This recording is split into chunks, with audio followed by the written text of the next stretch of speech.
Good afternoon, everyone. Thanks again for joining us. My name is Keith Swartzendruber, and I'm with the National Council of Churches. I want to welcome you to this first webinar in a series that we're calling a Reparatory Justice Series, Atoning for Injustice and Building a Future Together. Today's session will be on the racial wealth gap. It will be a simulation. There'll be some activities and some chances for interaction, so be prepared for that. We have the privilege of joining us in this effort are members of the Reparatory Justice Faith Table. Many of our co-sponsors include Church World Service, Evangelical Lutheran Church in America, Network, Presbyterian Church USA, United Church of Christ, the Religious Action Center of Reformed Judaism, and the Samuel DeWitt Proctor Conference as well. We're grateful for these partners and glad to be on the journey together as we explore what reparatory justice looks like and what we can do to help it come to fruition. Today, we'll be hearing from Christian Brooks, who's with the Presbyterian Church USA Office of Public Witness. She'll be leading us in our simulation. We're grateful to her for that. To kick us off, I'm going to invite Reverend Sakina Hamlin of the United Church of Christ to lead us in an opening prayer. Sakina?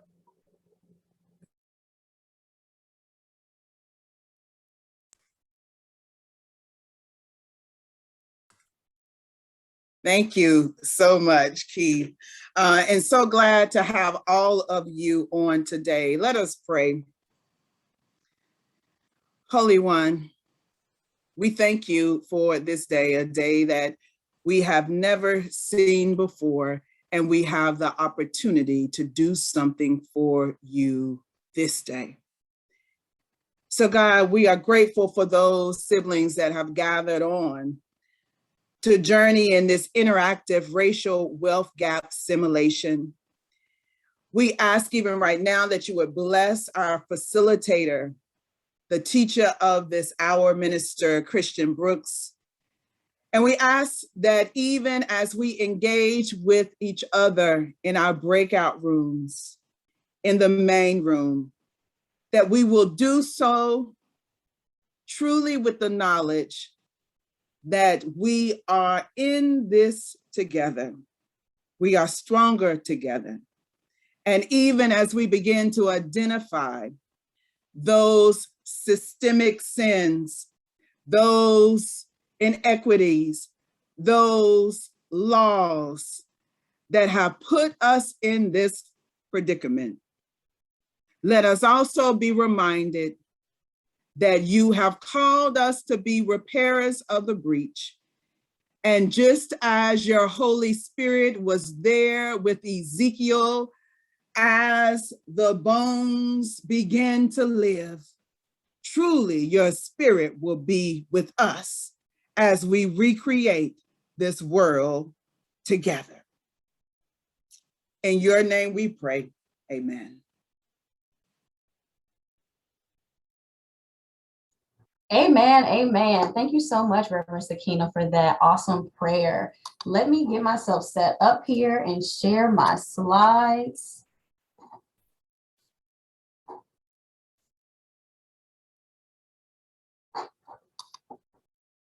Okay, can you all see my slides? Yes. Yes, awesome, awesome. Okay, so as was mentioned earlier, my name is Christian Brooks. I am the representative for domestic issues for the Presbyterian Church USA, which is a communion partner of the National Council of Churches. And I am here to talk about the racial wealth gap. We have a lot of information to cover today, so let's go ahead and hop on in. Okay, so let's go for our agenda. So we've already had our welcome and our opening prayer. So we will talk over some key objectives for this presentation. We'll discuss the racial wealth gap. What is it? And then we will participate in the racial wealth gap learning simulation. We'll talk through some findings from the simulation, and then we'll explore the connection between reparatory justice and the racial wealth divide. And if there is time, we will have a question and answer. If there isn't time, don't worry. I will give everyone my email, and you can send me questions via email. All right. Now, let's go over some housekeeping things. So Keith will be editing your name and putting either white or black after your name. Don't worry about that right now. We will come back to that when it's time to do the simulation. Also, you might want to grab a pencil and a piece of paper, a pen and a piece of paper, or open up a Word document so that you can take some notes. And this will also come in very handy when we do the simulation. Okay, so let's go over the key objectives. So the key objectives of this presentation is for you to gain an understanding of the historic and present context of the racial wealth divide. Hopefully, after this presentation, you can identify the connection between the racial wealth gap and reparatory justice. And we want you to share this information, share it with your family, share it with your churches, share it with your communities, talk about it over Thanksgiving dinner. And I will share resources with you at the end of this presentation that you can take back to your community. Okay, so what is the racial wealth gap, right? So we hear about the racial wealth gap, we hear conversations about it all the time. So what is it exactly? Well, before we go into the racial wealth gap, we have to gain a common understanding of what wealth is, okay? So wealth, when we're talking about wealth in this context, it is the value of your assets. And your assets are things that you own that can provide current or future economic benefit. So assets can include things like investments, stocks or bonds, certificates of deposit, a savings account can be an asset, a house, a condo, commercial property, or land can also be an asset. Now, having assets, wealth, provide financial security for generations. So what do I mean by that? I'll give an example. So when I went away to college, there were a number of students who I interacted with, mostly white students. I went to the University of Pittsburgh, and we came from the same socioeconomic backgrounds, but they weren't struggling as much in college as I was.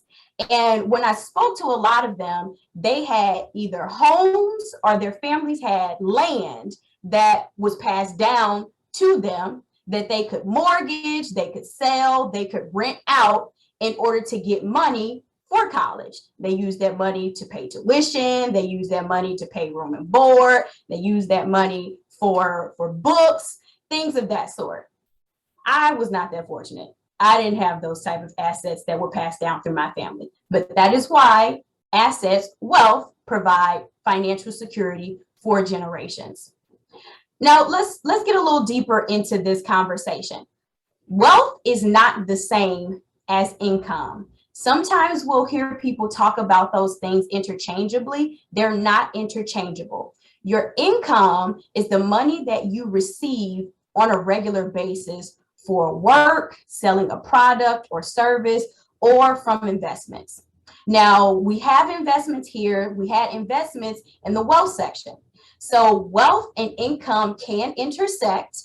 And what I mean by that is if you have stocks, your stocks are assets. But if those stocks pay dividends, the dividends are considered income. So they're assets that produce income.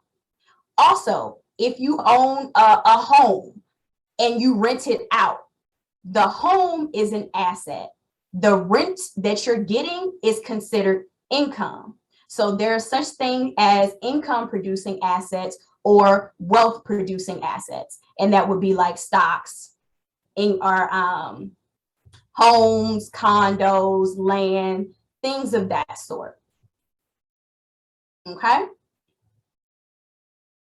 So most Americans, or about 50% of Americans, would face poverty if someone loses a job.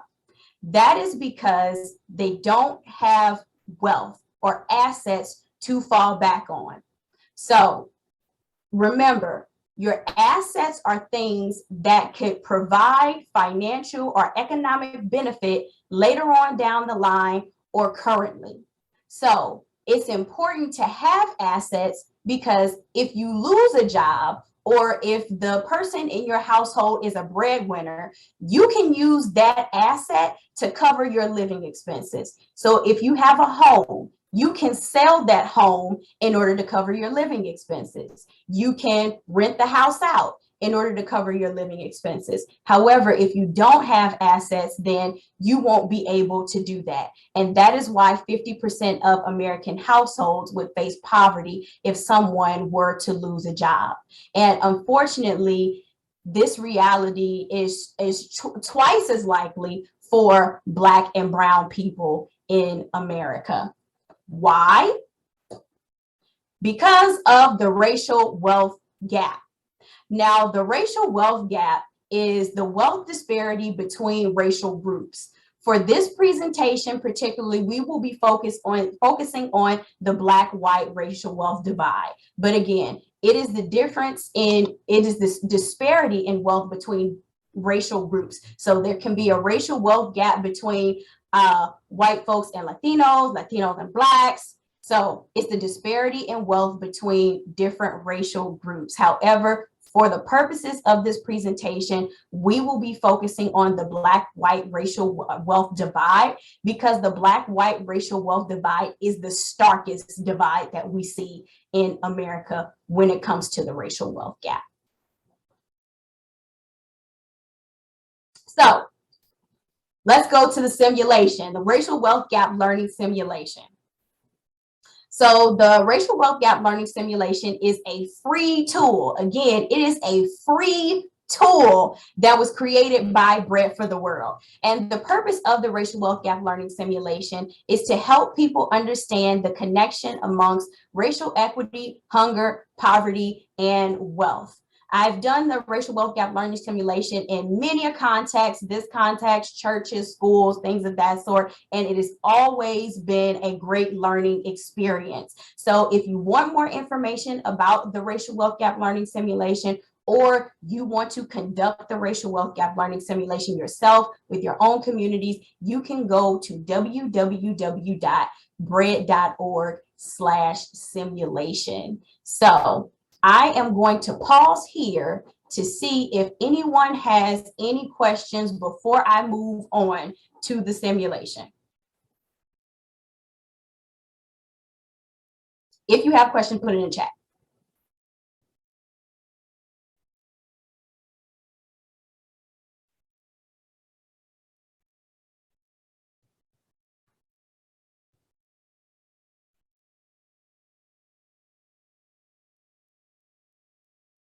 Okay, so let's move on then. Okay, so we'll begin with the simulation. So we are all going to be in one big group. So normally, if we were in person, we would break out into smaller groups where you'll have the opportunity to blindly choose a race card, and then you'll do the simulation. You'll have the opportunity to talk amongst yourselves with what you're learning or whatever have you. However, since we are doing this via Zoom, and since we have a larger number of participants, we're all going to stay in one group, and you will be assigned a participant identity. So remember, at the beginning of the presentation, I said that Keith was going to assign people Black or white. So if you have been assigned white, you will be playing the simulation as a white participant. If you have been assigned Black, you will be doing the simulation as a Black participant. Again, if we were in the room together, you would choose a race card and you would choose an identity that's different from your own. But unfortunately, we don't have those capabilities. So we are going to do this via Zoom as best as we can.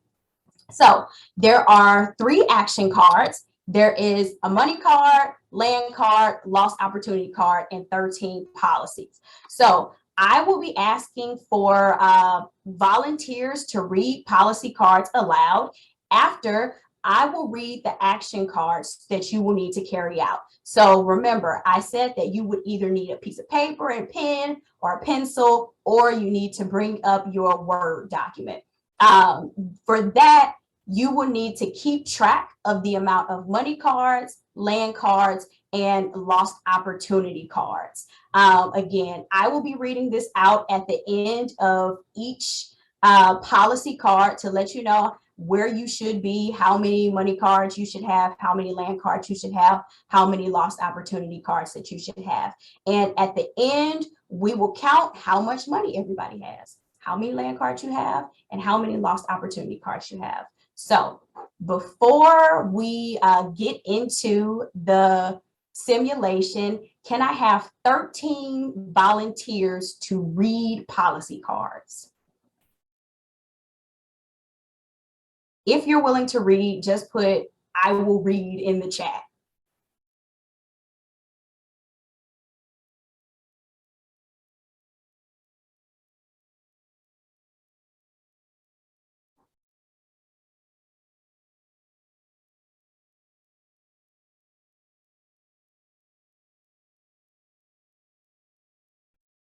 Okay, awesome, awesome. We got our volunteers. I thought I would have to ask again. You guys are great. So, Keith, when I pull up the policy card, can you just go through and unmute people so that they can read the card? The first person will be Liz.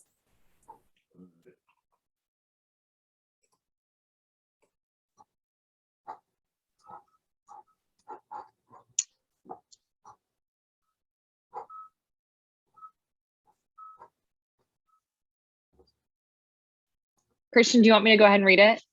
Yes.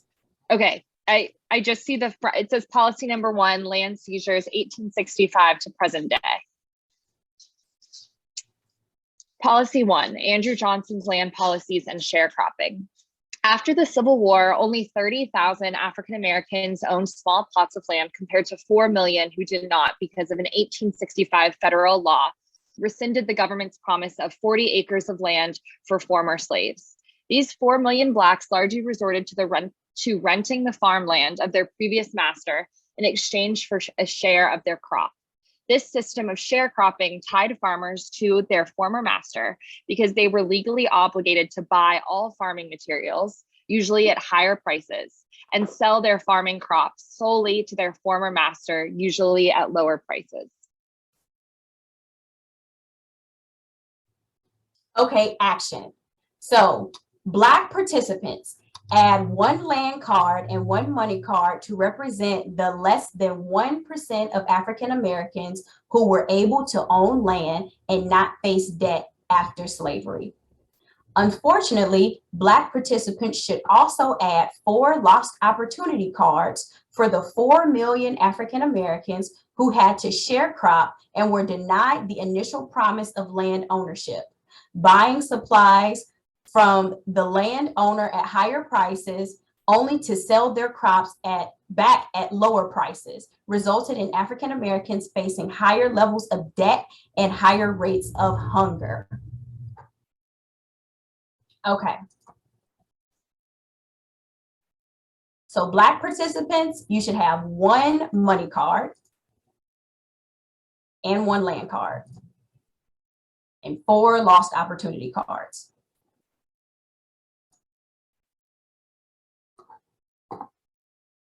Okay, next up, Pamela.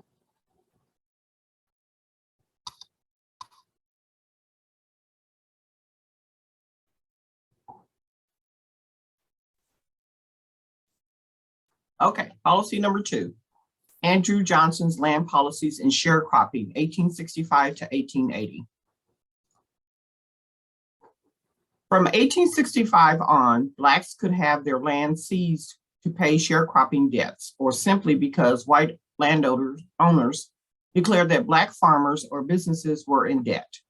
Blacks could not fight these charges because they were legally prohibited from suing whites in court. In addition, from 1949 to 1970, 1 million people lost their land to abuses of the power of eminent domain, which allows local governments to seize private property.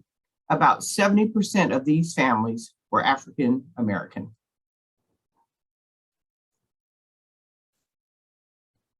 Thank you. So white participants, add 1 land card and 2 money cards for having the legal ability to seize land, the land of Black farmers and business owners, increasing your income and reducing your vulnerability to hunger. Black participants, subtract a land card for the land lost under land seizures. Also, subtract a money card for the tens of thousands of dollars lost from no longer having land to help earn an income and grow food to eat.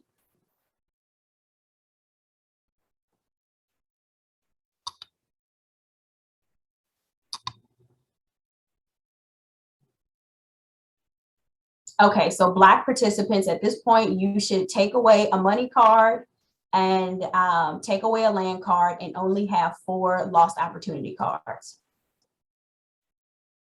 White participants, you should have 2 money cards and 1 land card.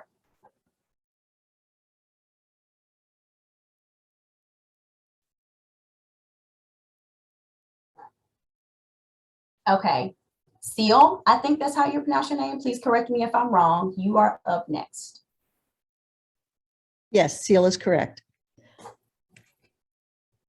Policy number 3, the National Housing Act of 1934, Part 1. Policies under this law guaranteed federally backed loans to whites and legally refused loans to Blacks and anyone else who chose to live in or near Black neighborhoods. This practice, known as redlining, targeted entire Black neighborhoods and identified them as grade D. This made it nearly impossible for appraisers in the private sector to do business in Black neighborhoods because all the residents were considered bad credit risks. White participants, add 1 land card and 1 money card for the equity gained in purchasing homes not near Black neighborhoods. Equity increased a family's ability to save for future needs. Remember, we talked about wealth being financial security for generations. You see it here. Black participants, do not add any land cards because of the inability to purchase homes. Do not add any money cards since it was illegal to lend to Blacks, preventing them from building equity and weakening their ability to save for future needs.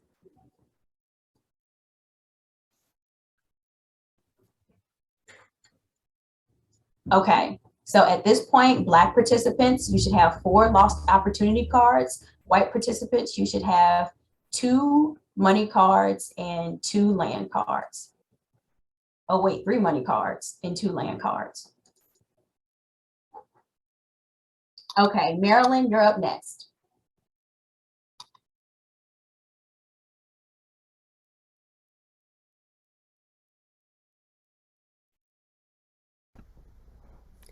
Policy number 4, the National Housing Act of 1934, Part 2. Since this legislation prevented Blacks from receiving federally backed home mortgages, whites usually purchased homes in Black neighborhoods and then sold housing contracts to Blacks who wanted to become homeowners, often for 2 or 3 times the amount of the mortgage. These contracts only guaranteed Black families the rights to the house after all the payments were complete. Missing even one payment or being late would result in a Black family losing their house immediately.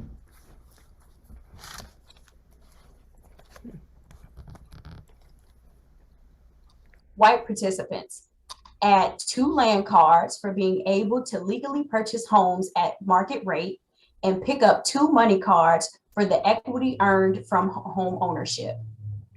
Black participants, add 1 land card for signing a contract for a home in hopes of becoming a homeowner one day. Do not add any money cards because contracts stripped additional income and wealth from several generations. Also add 1 lost opportunity card because of the higher interest paid and less equity earned once the home was actually purchased. Mm-hmm.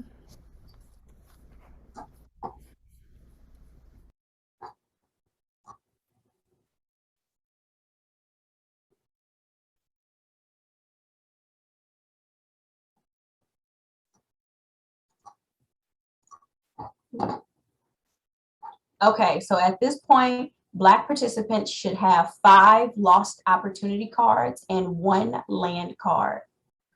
White participants should have 5 money cards and 4 land cards. Christian, I'm not sure if you see the question in the chat. Can you explain the lost opportunity cards again, what they represent? Okay, can you share what the lost opportunity cards are? Okay, so in this particular case, the lost opportunity card, let me go back.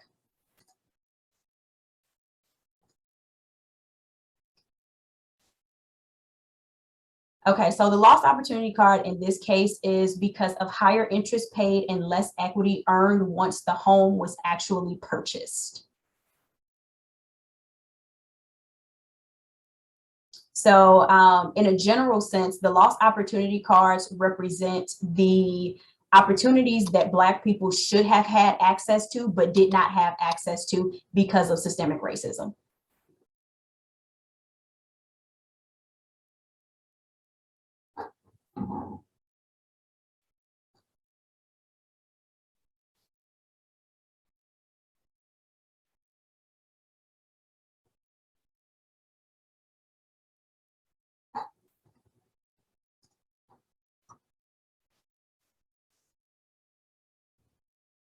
Okay, Debbie, it looks like you're up.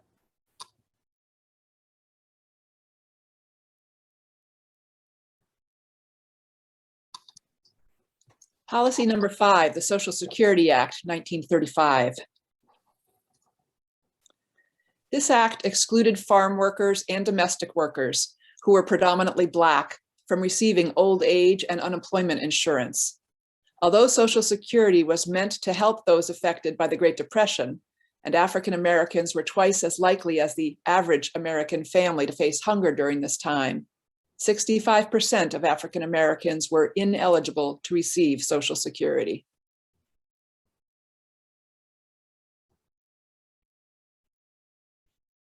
White participants, add 1 money card for being able to benefit from unemployment and old age insurance during a very grim time in American history.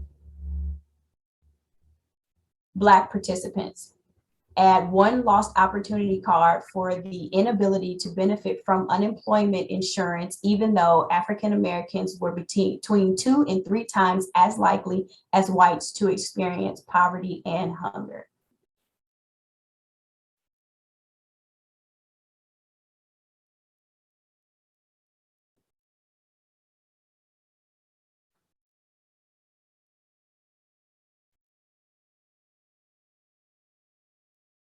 Okay, let me ask, does everybody understand why 65% of African Americans were ineligible to receive Social Security? Just nod if yes, or if you want me to explain it. Okay, okay. Wasn't sure if the card explained it very well.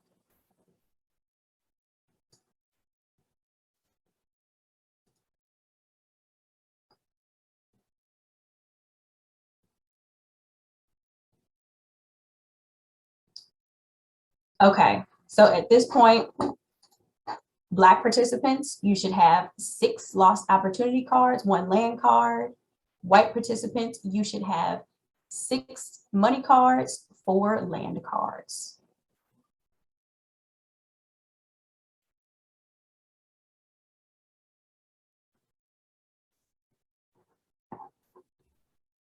Okay, Martha, you're up.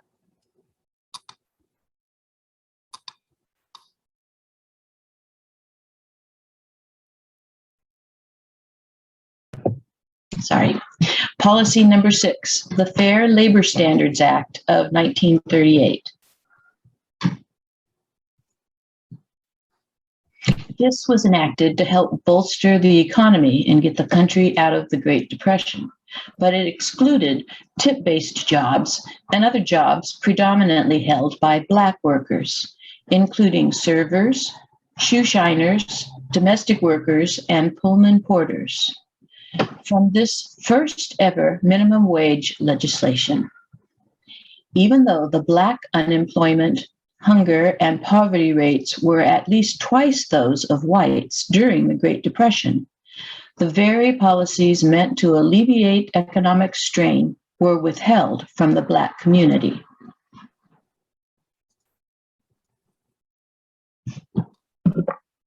White participants.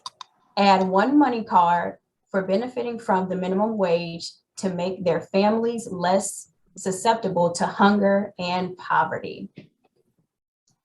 Black participants. Add one lost opportunity card for being stuck in tip-based occupations that did not offer a minimum wage to help families survive during the Great Depression. This made it even harder for them to get back on their feet and build for a future.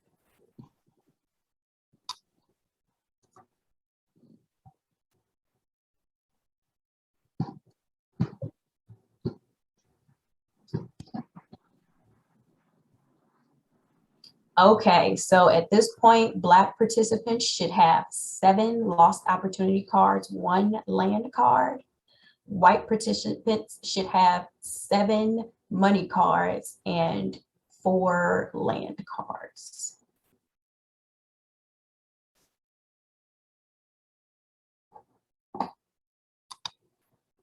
Okay, Kevin, you're up.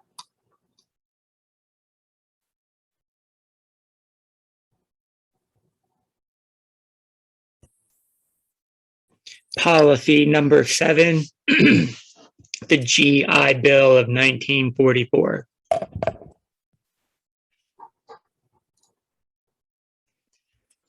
This was enacted to help World War II veterans adjust to civilian life by providing low-cost home mortgages, low-interest business loans, tuition assistance, and unemployment insurance. Unfortunately, Black veterans were excluded from many of these benefits.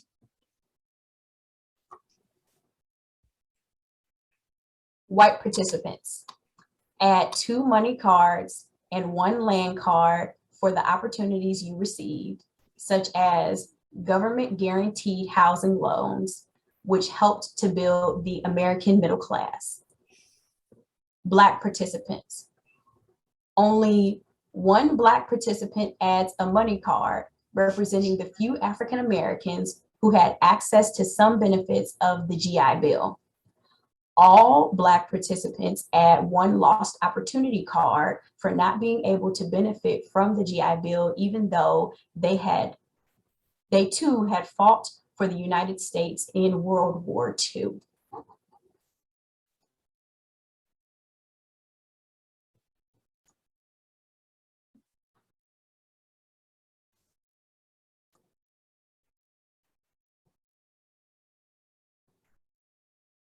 Okay, so at this point, Black participants should have 8 lost opportunity cards and 1 land card.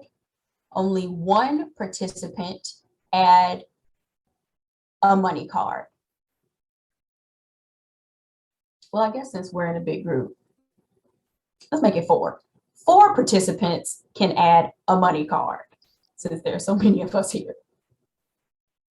Everyone else or every other Black participant don't add a money card. White participants, you should have 9 money cards and 5 land cards.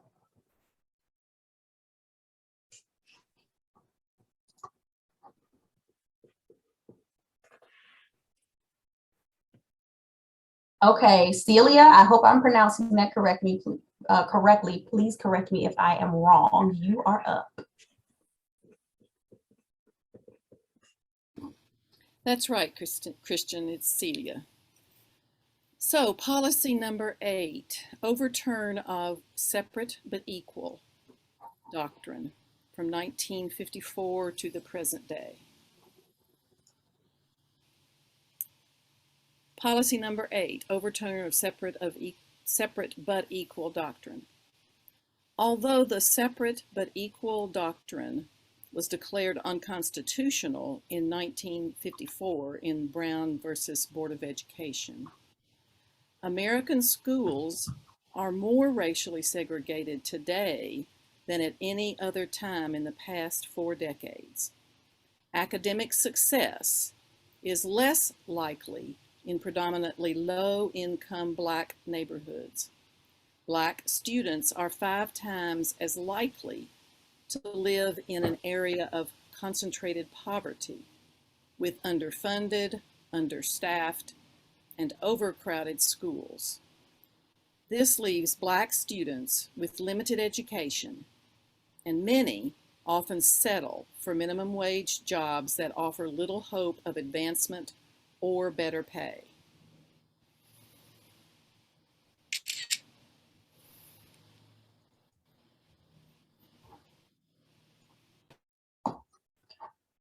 White participants, add 2 money cards for having up to $733 higher annual per student spending on education than Black students. This contributes to a greater likelihood of attending college and later getting a higher paying job. Black participants, only 1 money card to represent the 75% high school graduation rate amongst African American students compared to 88% amongst white students. Also, pick up 1 lost opportunity card for the lower student spending that helps funnel many Black students into low wage work after high school.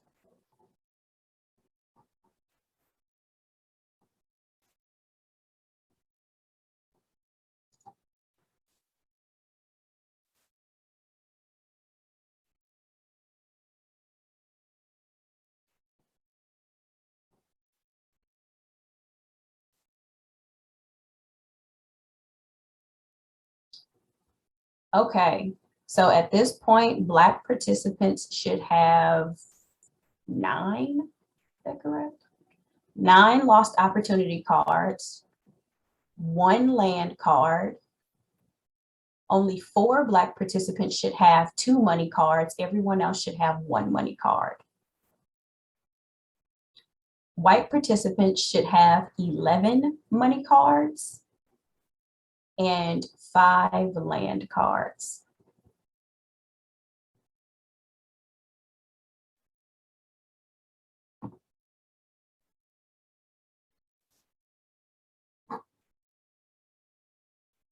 Okay, next we have a Deb Martin.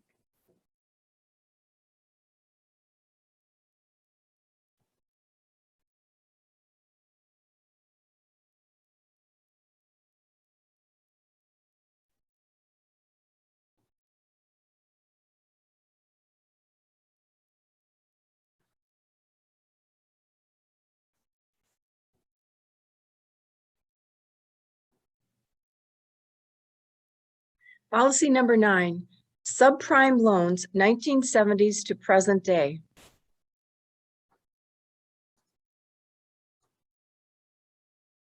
Starting in the 1970s and continuing today, the private sector issued subprime loans, loans with higher interest rates, to Black families almost exclusively, regardless of a family's income, education, or good credit history.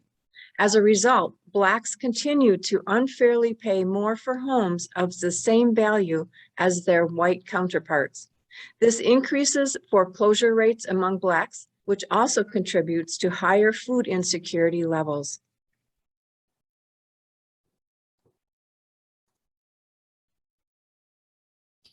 White participants, add 2 land cards and 2 money cards for securing good interest rates on homes.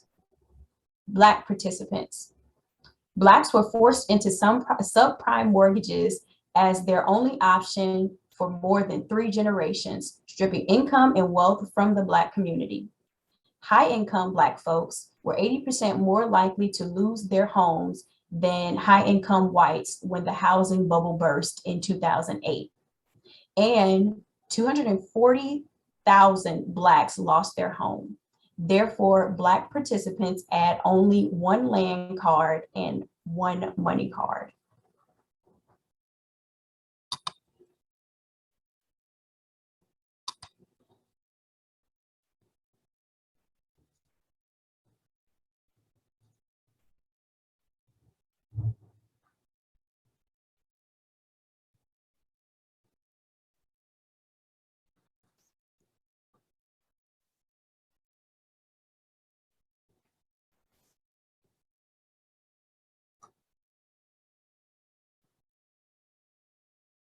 Okay, so at this point, Black participants should have 9 lost opportunity cards, 2 land cards. Only 4 participants should have 3 money cards. Everyone else should have 2 money cards.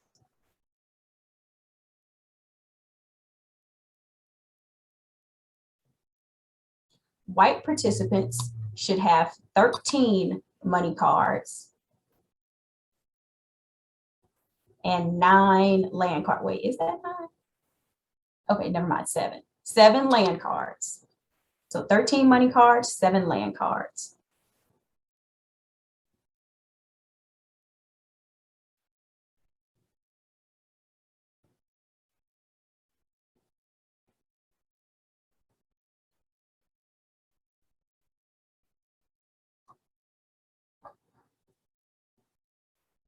Okay, Caroline, you are up next.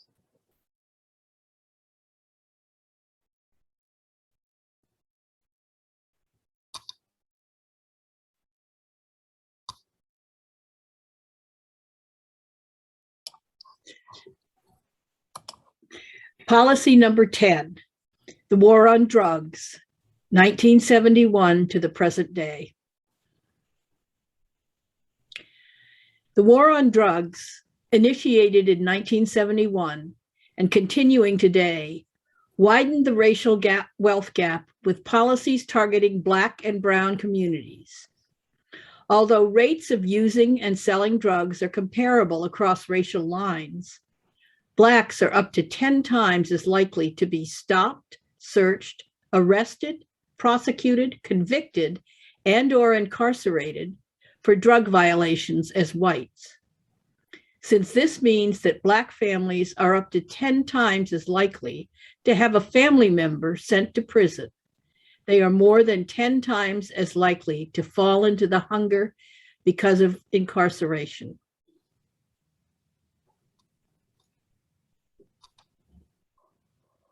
White participants, subtract 2 money cards for the more than $180 billion in tax dollars that it costs to maintain mass incarceration today. Also add 1 lost opportunity card, since these taxpayer dollars could instead be used to support programs that end hunger and poverty in the United States. Black participants, combined debt and property depreciation increase hunger and poverty rates within the Black community. Subtract 2 money cards for being more likely to be incarcerated than whites and owing debt of about $13,000 per household in fees and court costs when a family member is incarcerated. Here we go. Subtract 1 land card for the estimated $11 billion in lower property values in many African American communities caused by the return of large numbers of people from jail or prison.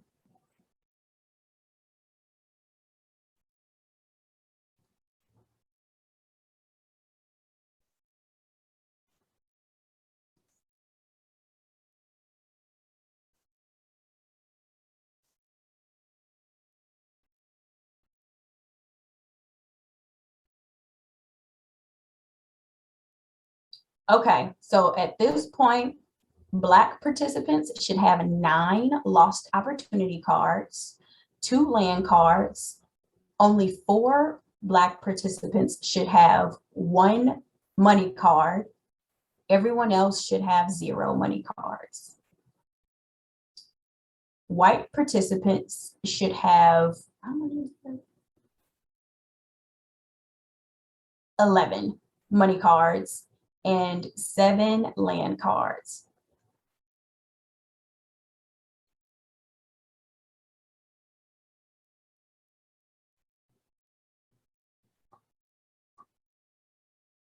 Oh wait, Black participants, subtract a land card. So Black participants should have 9 lost opportunity cards and 1 land card. Only 4 participants should have 1 money card. Everyone else should have no money cards. Sorry about that. White participants add a lost opportunity card.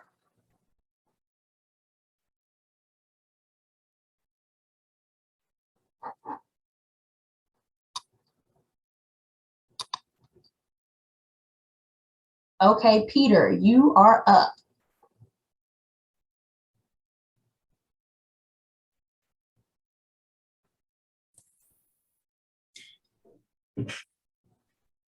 Policy number 11, life after incarceration, consequences of the war on drugs, present day. When people are released from jail or prison, they are hoping for a second chance, but they face more than 48,000 separate restrictions known as collateral consequences. Some examples of lifelong penalties include being denied the right to vote in some states, being prohibited from applying to higher paying jobs, being ineligible to participate in social safety net programs, such as the Supplemental Nutrition Assistance Program, and other restrictions, such as being banned from getting a barber's license. Since Blacks are up to 10 times as likely as whites to be stopped, arrested, and sentenced, they are also up to 10 times as likely to face these restrictions.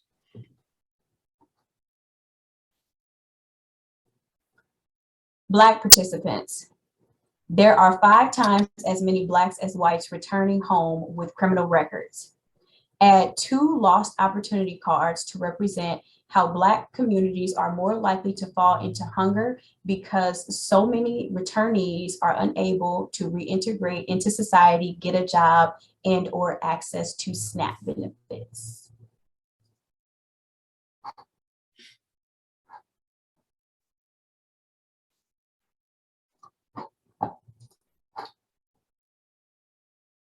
Okay, Black participants. You should have 11 lost opportunity cards, 1 land card. Only 4 Black participants should have a money card. Everyone else should have 0 money cards.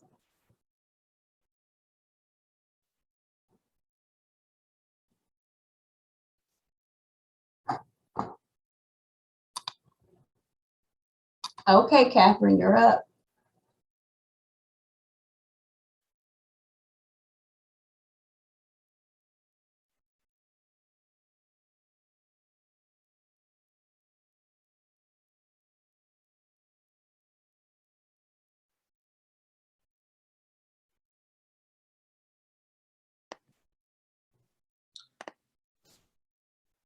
Sorry, that took a second. Policy number 12, employment discrimination, present day. Although racial discrimination in the workforce was legally abolished in 1964 with the Civil Rights Act, racial discrimination continues among all educational levels and job sectors. For example, Blacks are twice as likely not to be called back after they complete job applications or interviews. In addition, the gap between the hourly pay of Blacks and whites has grown from $3.55 an hour in 1979 to $6.73 an hour in 2016.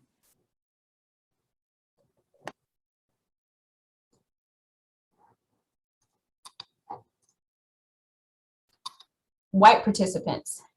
Add 2 money cards for being twice as likely to receive a call back for a job and for earning an average of $14,000 a year more than your Black peers. Black participants.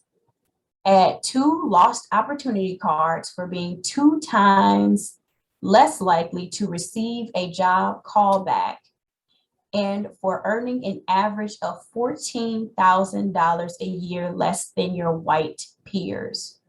Doing the math shows that the racial discrimination in the workforce costs Black workers at least $600,000 over the course of their working years.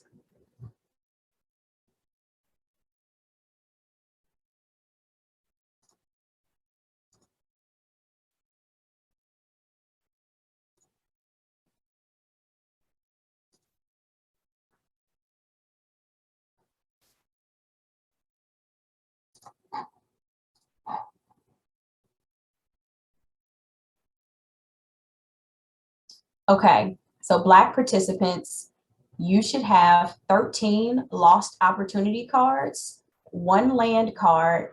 Only 4 Black participants should have a money card. Everyone else should have 0 money cards.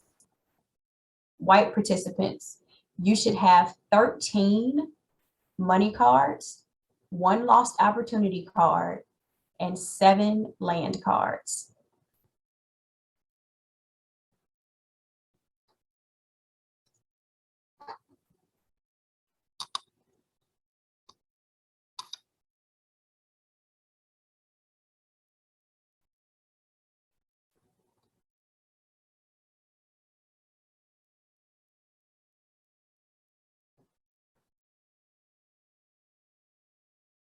Okay, Faye, you're up.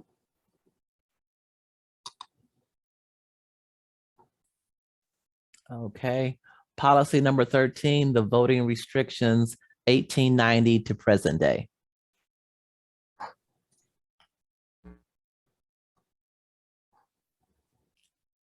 Policy number 13, voting restrictions. Voting is key to ending hunger.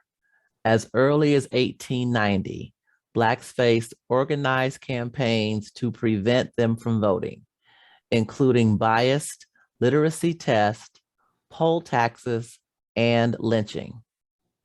In 1965, the Voting Rights Act passed, making efforts to prevent voting illegal. Today, people returning from jail or prison who are disproportionately Black are denied the right to vote in many states. In addition, as recently as 2017, states have proposed voter ID laws, which would require voters to have government-issued identification. It is more difficult for African Americans to obtain these. 1 in 4 face barriers, compared to 1 in 10 whites. Barriers include, for example, having to pay up to $150 for an acceptable copy of a birth certificate and Social Security card, travel costs, and time taken from work.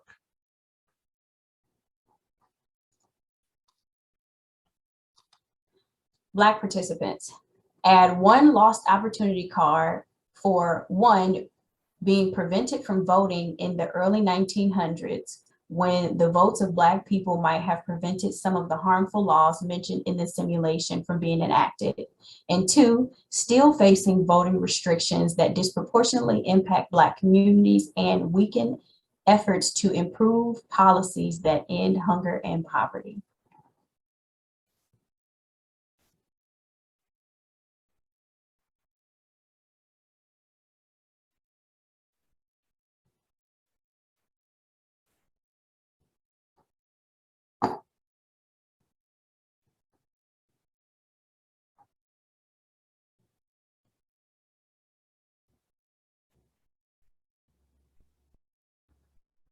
Okay, Black participants, you should have 14 lost opportunity cards, 1 land card. Only 4 participants should have a money card. Everyone else should have 0 money cards. White participants, you should have 13 money cards, 1 lost opportunity card, and 7 land cards.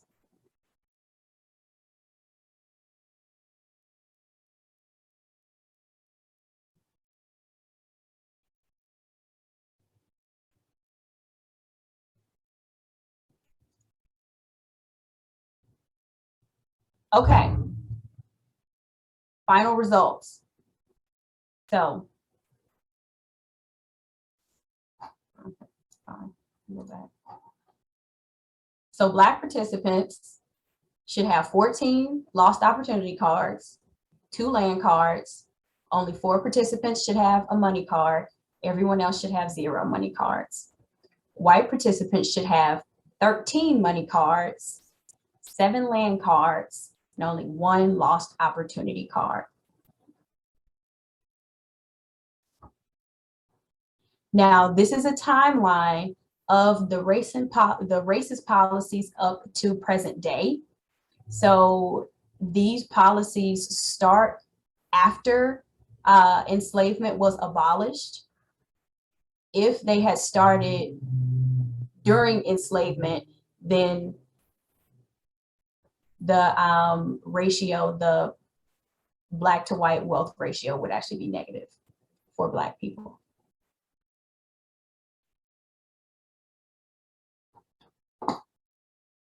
Okay, so before we keep going, that was a lot.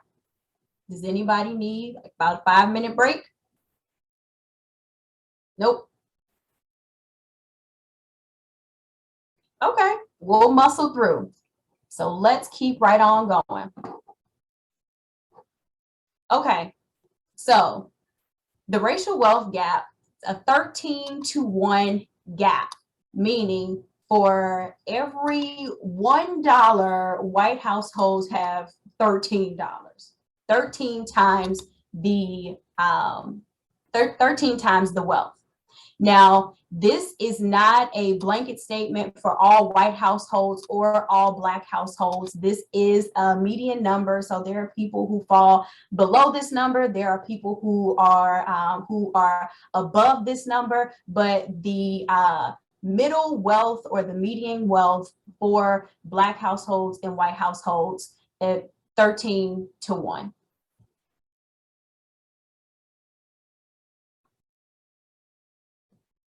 Now, if we are looking at people who are our households who are near the poverty line, we have an 18-to-0 ratio. Now, remember my example earlier when I talked about people, majority white people that I knew who were in the same socioeconomic situation that I was in when I went away to college. They were able to buy books, pay tuition, things of that sort. This $18,000 typically comes from home ownership. It typically comes from a house that a grandparent bought, great-grandparent bought, and that has been consistently passed down from generation to generation, has been able to be mortgaged, rented out, or whatever have you. Now, as we learned from the simulation, there were quite a few roadblocks put in the way of Black people from being able to access home ownership. So typically Black households that live near the poverty line, at the poverty line, or even below the poverty line, unfortunately do not own homes and cannot take advantage of the wealth that is there within owning a home in terms of renting it, mortgaging it, selling it.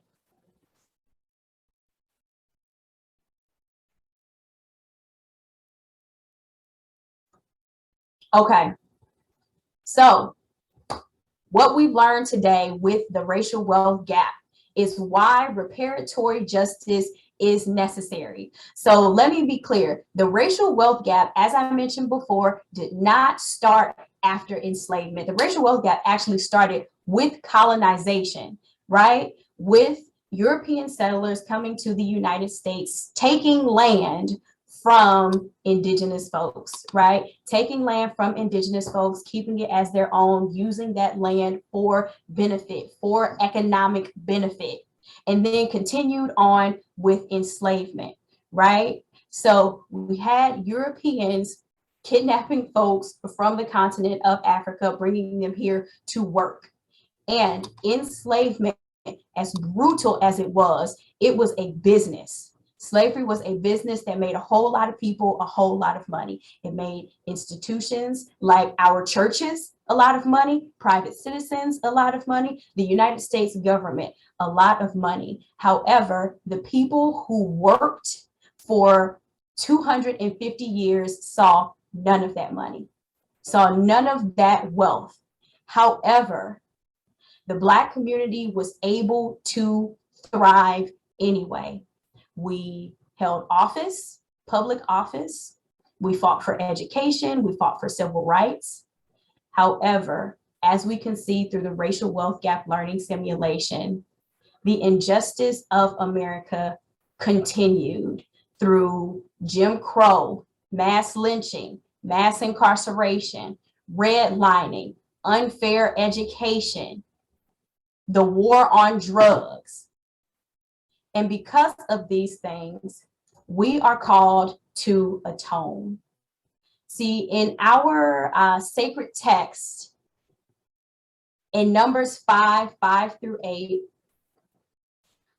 the Lord speaks to Moses.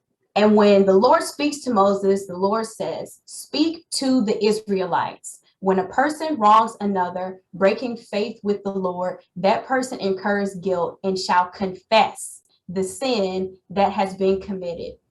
The person shall make full restitution for the wrong, adding 1/5 to it and giving it to the one who was wrong.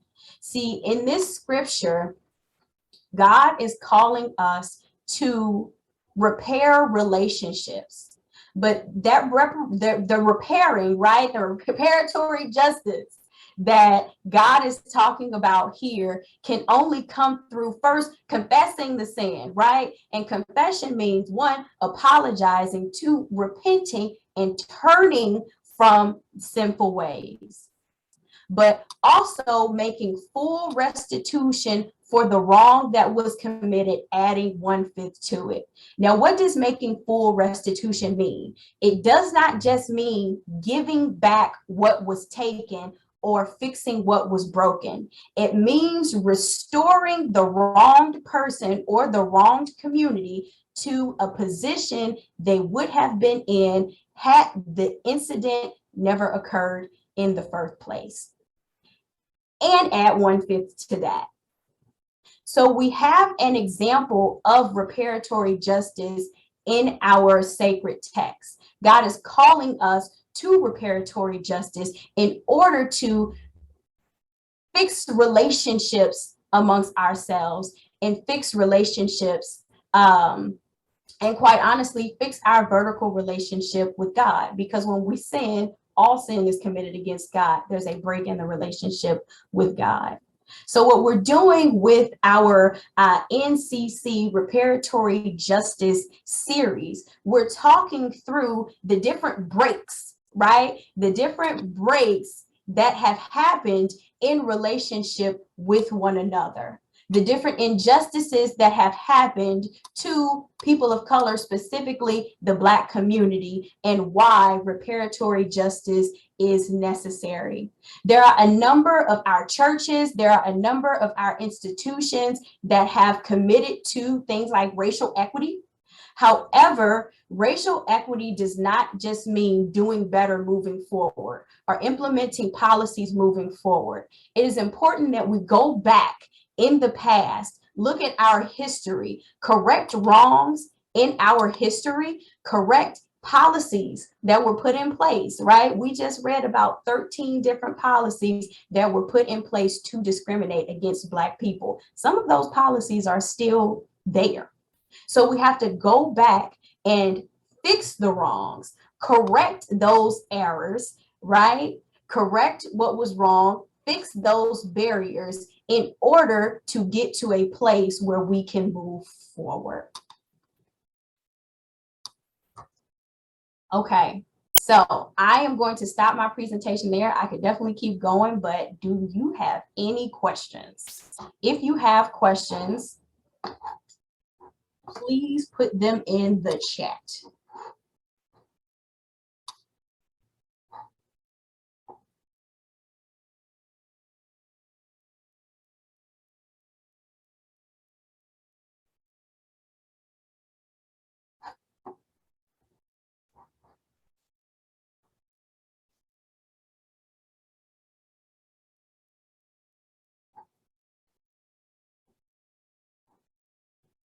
Okay, how long has the simulation existed?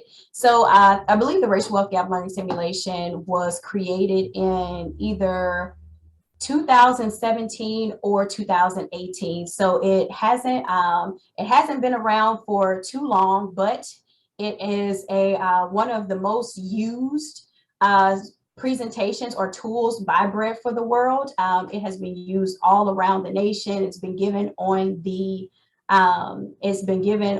Capitol Hill. So definitely, if this is a tool that you would want to use, feel free to go to bread.org, www.bread.org/simulation in order to access it.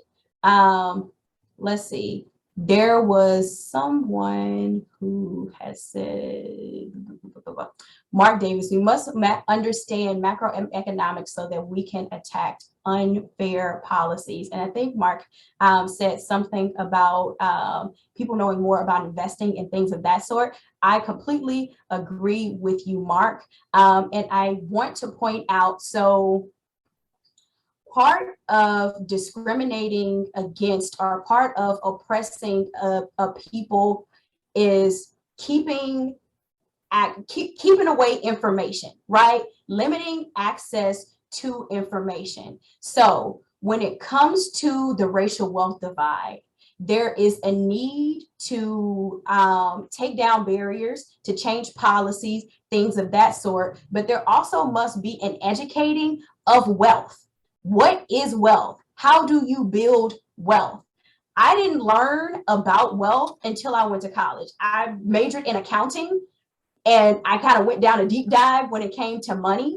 That's how I learned about, home ownership, renting out homes, buying stocks, things of that sort. However, I grew up in a predominantly Black neighborhood. I grew up in a predominantly Black city, St. Louis, Missouri. These aren't things that I was learning at home. These aren't things that I was learning at school. And that was another difference between myself and my peers when I went away to the University of Pittsburgh. There was so much that they knew about wealth building, about credit, that I did not know. So again, part of this fight is to eliminate these policies and put better policies in place. But another part of this fight is also informing and educating and giving information, because like I said, a large tool that the United States has used to oppress people, Black people and other groups of color included, is just keeping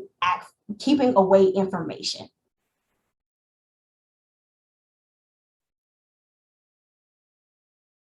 Okay, so Sue asks, please explain why Blacks were denied unemployment insurance and old age insurance. Because the jobs that 65% of African Americans held at that time did not qualify. And this is something that we see in policy often. Honestly, this tactic is still used today to discriminate, not necessarily naming, okay, we are going to make sure that Black people don't have access to unemployment insurance or old age insurance, but instead putting in jobs that we know majority people of color hold, excluding those jobs from things like unemployment insurance and old age insurance. And then we saw that also with the Fair Employment Act, I think it was called. It was one of the policies where jobs like tipped wages, domestic workers didn't qualify for minimum wage, right? Those were jobs that were predominantly held by Black people and other people of color. So they didn't qualify for a minimum wage.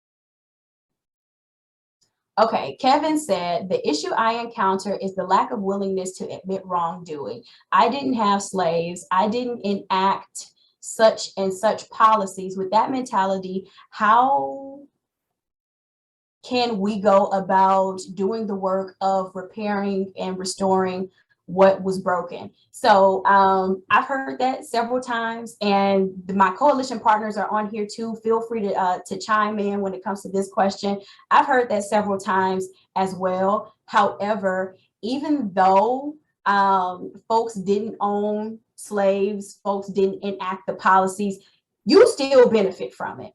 And as a result of you benefiting from it, I don't, as a Black person. I don't know if anybody noticed during the simulation, but every time a white person added a money card, Black people added a lost opportunity card. Did anybody see that? Yeah, so people noticed it. So in order for you to win, I have to lose. And that is how we have to approach this conversation, because at this point, it's not about if you own slaves or if you didn't own slaves. If your family owned enslaved persons, you benefit. You benefit in some way. If they were able to pass down land to you, if they were able to pass down money to you, whether it was $2, you are still able to benefit in a way that I am not. And from the racist policies, again, during the simulation, we saw how when Black people were at a loss, white people were able to gain. And we have to talk about that. These are conversations that we have to have when we're in our communities, and quite honestly, calling truth to power. Because when it comes to this conversation, I find that people have created their own narrative rather than the actual narrative. However, we cannot accept their narrative. We have to acknowledge the narrative that is actually there, and the narrative that people are living.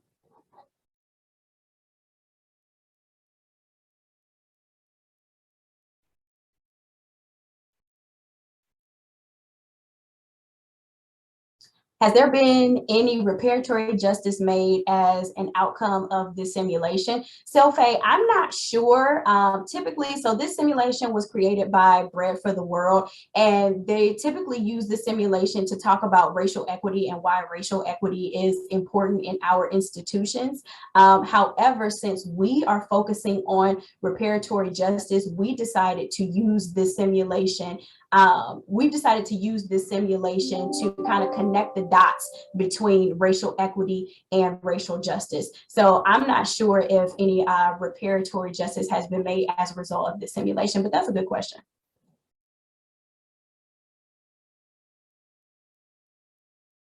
Could this work with substituting Native Americans in place of Blacks?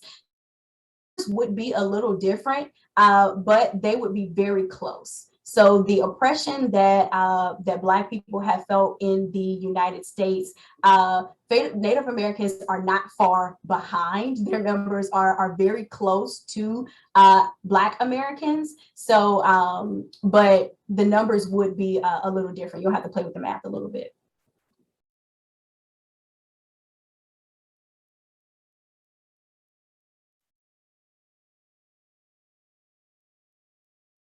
Okay, can we expect movement towards justice if people, US citizens, do not appreciate / know about this history? So that's why one of our objectives of this simulation was for you to go back and take this information to your communities, take it to your churches, groups that you are involved in, your jobs, if possible. Talk about it during Thanksgiving, because this is important information, and a lot of this information people don't know. Now, some people know and don't care. I mean, I don't know what to say about that, but there are a lot of people who don't understand how these policies have negatively affected Black people. So it is it's on us that when we know something, to go and share it. So we are hoping that you'll take the information that you have learned in this simulation back to your communities.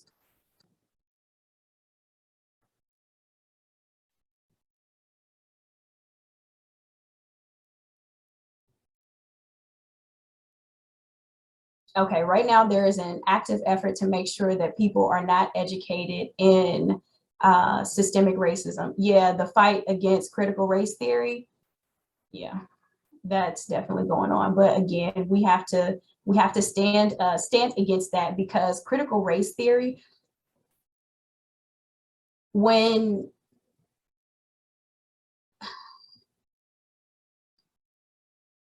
it comes to critical race theory, I feel like people are seeing it as a theory. Critical race theory is not a theory, it is a reality, right?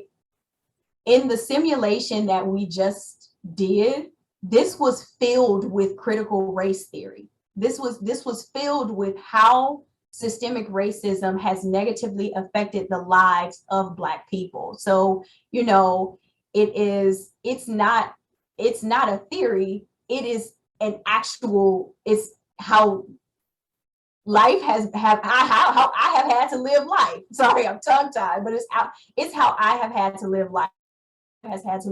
It is how my grandmother has had to live life. And it's important that when we are fighting against this fight against teaching critical race theory in schools, that we acknowledge that this isn't something made up. This isn't something that we just thought about. This is an actual reality for those of us who have been affected by these things, systemic racism.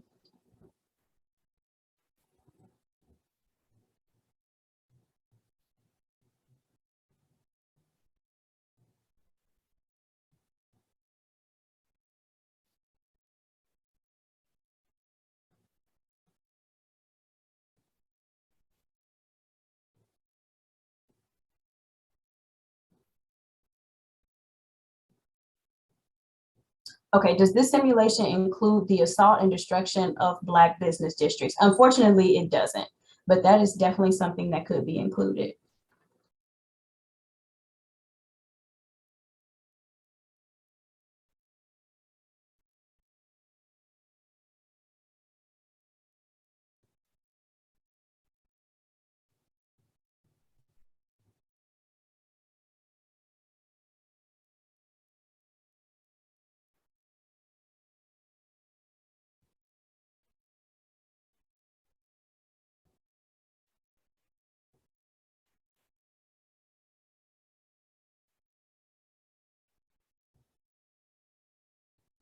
Okay. Some say that capitalism is the problem. Can there be reparations within the capitalistic system? That is a really good question, because capitalism is a problem. Keith, can I talk about this on the NCC platform? Let me ask permission first. You can go ahead and speak your mind, I think. Obviously, they're your own viewpoints. Okay. This is my point of view. I am not speaking on behalf of the NCC or the Presbyterian Church, for that matter. But so, in order for capitalism to work, there is a winner and there is a loser. And right now, the way that the capitalistic system is set up on the backs of Black people. Our first view of capitalism was, quite honestly, was colonization, but was also enslavement. It was also enslavement. In order for white people to gain wealth, Black people had to be oppressed. There's always a dichotomy. There's always a winner and there's always a loser. So can there be a reparation system within the capitalistic system? I don't know. Quite honestly, I don't know, but I do know that when it comes to capitalism, capitalism in this country is built on the backs of Black and brown people. And it continues to run on the backs of Black and brown people. And it creates a winner and a loser type of situation.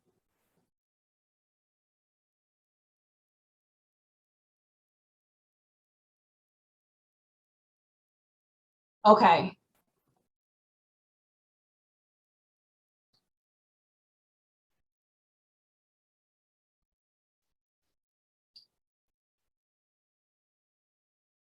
Okay, so I've answered a lot of questions at this point.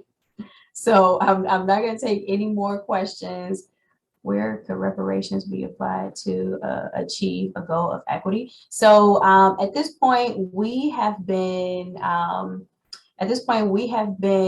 fighting very hard for HR 40. So HR 40 is a study bill that would study the effects of enslavement and the resulting systemic racism on African Americans and make reparations proposals, and that would answer this exact question. So we've been doing a lot of work on the HR 40 bill, trying to get it passed in the House of Representatives. So HR 40 did pass out of committee. It was the first time that it passed out of committee in, I think, 30 or 40 years. John Conyers first introduced HR 40 into the House of Representatives. I believe it was 1980 or in the 1980s. And it took almost 30 years in order for it to come out of committee. At this point, HR 40 has the most co-sponsors that it has ever had. We have about 195 co-sponsors and more people who are committed to voting yes for HR 40. So it would be great if you could contact your member of Congress and tell them to vote yes and support HR 40. I'm not sure, does NCC have an action alert on HR 40? If you don't have an action alert, I can share the action alert from the Presbyterian Church USA, because as I said, Cynthia Gardner asked, where could reparations be applied to achieve the goal of racial equity? That is the exact thing that HR 40 is trying to do. It is trying to study, the effects of enslavement and systemic racism on Black Americans and make reparations proposals. All righty. So with that being said, that is the last question. I am going to put the simulation, I'm going to put the simulation link in the chat. I will put my email in the chat. If you have more questions, feel free to email me, and I will also put the Presbyterian Church USA action alert on HR 40 in the chat. But other than that, thank you so much. This has been an amazing group. Thank you for all of the questions. I really appreciate it. I love talking about this topic. I love doing this simulation. So I'm so glad to have been here with all of you all. And with that being said, I will turn it back over to you, Keith. Great. Thanks, Christian. Thanks, everybody. We appreciate you all being here. I did put a link to an action alert that the National Council of Churches has on HR 40. Christian, I would welcome the one for Presbyterian Church USA as well. If you happen to be Presbyterian, feel free to use that link. Thank you so much, everybody. Again, once again, this is the first in a series of webinars that we're going to do. Our next one will be in December. We will make sure we send information on that out to you. We'll be looking at kind of the basics of reparations, discussing HR 40 and what reparations are, and just kind of giving some basic details of that. So feel free to invite your folks from church and other friends in your communities to come along and to learn more about what they could do too. So thank you so much, everybody, and blessings on the rest of your day.